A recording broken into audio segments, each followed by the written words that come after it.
বিয়ে হওয়ার পরে এমন হয় না যে আপনি কাউকে বিয়ে করেছেন এবং আপনার তাকে খুব পছন্দ হয়েছে,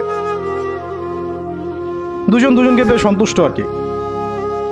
তেমন আপনি চান না তাকে কিছু হাদিয়া দিতে, হাদিয়া তোহফা দিতে মন চাবে না? হাদিয়া দিয়ে কি আবার কেউ ফেরত নেয়? তো হাদিয়া তোহফা দিতে তো মন চাবে।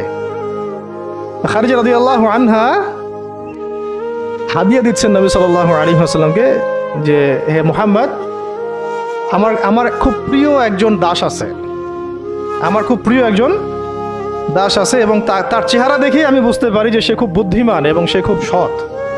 চেহারা দেখলে বোঝা যায় না মানুষের? চেহারা কিন্তু কথা বলে, চেহারাও কথা বলে, তবে দেখার চোখ থাকতে হবে, দেখার মতো চোখ থাকতে হবে।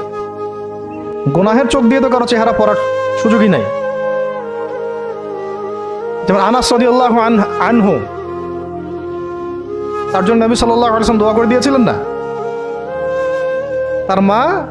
তার মা দেখেই চিনে ফেলছেন যে হ্যাঁ, উনি শেষ নবী।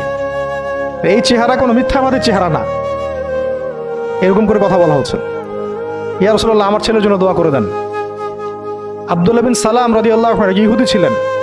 যখন নবীজি মদিনায় গিয়েছেন, তার চেহারা দেখেই তিনি বুঝে ফেলছেন যে তিনি শেষ নবী। এই চেহারা কোনো মিথ্যাবাদীর চেহারা হতে পারে না।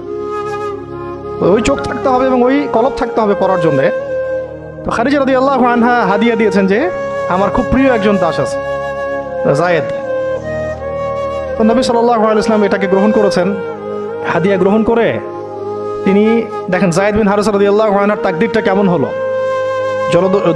জলদস্যু না, স্থলদস্যুদের হাত থেকে ওকাস বাজার থেকে চলে আসলো কোথায়?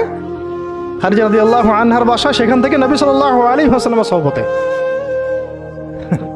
চিন্তা করা যায়? এই তাকদীর তো ইউসুফ আলাইহিস সালামের চেয়েও কম সৌভাগ্যের না।